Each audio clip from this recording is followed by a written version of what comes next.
صفحے کے شروع سے لائن نمبر 4 سورۃ النساء کی آیت نمبر 3-4 سے۔ اعوذ باللہ من الشیطان الرجیم،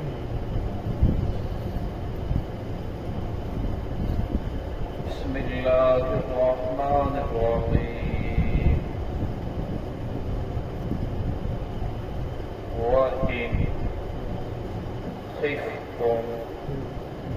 شِقَاقَ بَيْنِهِمَا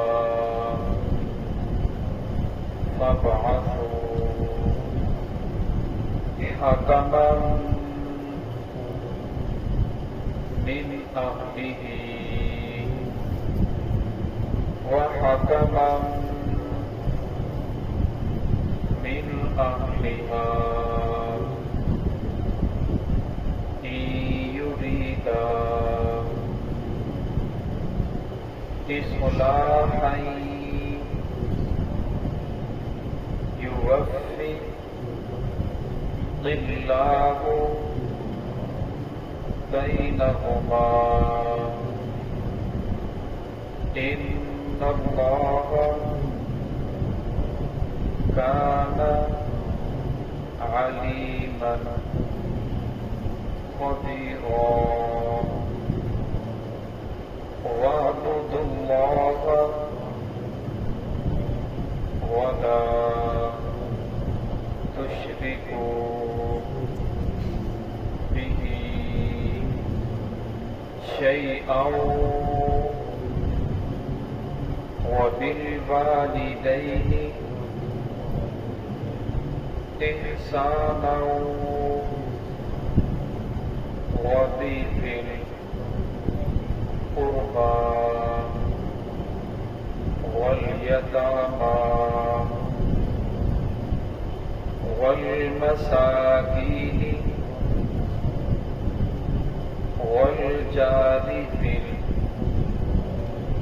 الْقُرْبَى وَالْجَارِ الْجُنُبِ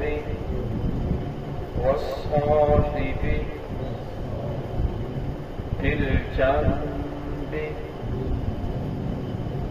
وَابْنِ السَّبِيلِ وَمَا مَلَكَتْ أَيْمَانُكُمْ إِنَّ اللَّهَ لَا يُحِبُّ مَنْ كَانَ مُخْتَالًا فَخُورًا۔ سماعت۔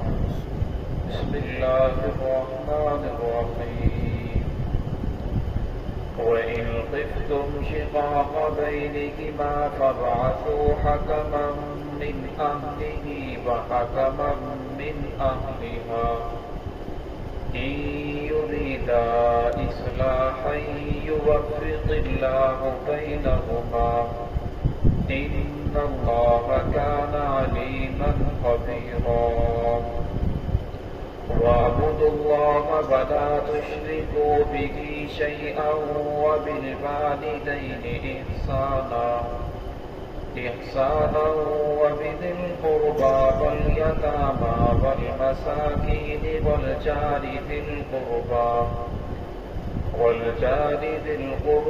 وَالْجَارِ الْجُنُبِ وَالصَّاحِبِ بِالْجَنبِ وَابْنِ السَّبِيلِ وَمَا مَلَكَتْ أَيْمَانُكُمْ إِنَّ اللَّهَ لَا يُحِبُّ مَنْ كَانَ مُخْتَالًا فَخُورًا۔ وَإِنْ خِفْتُمْ، اگر تمہیں خوف ہو، شقاق بینہما، میاں بیوی کے درمیان شدید اختلاف کا، فَابْعَثُوا حَكَمًا مِّنْ أَهْلِهِ، تو مرد کی جانب سے ایک منصف، ایک حاکم ٹھہراؤ، وَحَكَمًا مِّنْ أَهْلِهَا، اور اسی طرح ایک عورت کی جانب سے ایک فیصل منصف ٹھہراؤ، إِن يُرِيدَا إِصْلَاحًا يُوَفِّقِ اللَّهُ، اگر وہ دونوں اصلاح کرنے کا ارادہ رکھتے ہوں،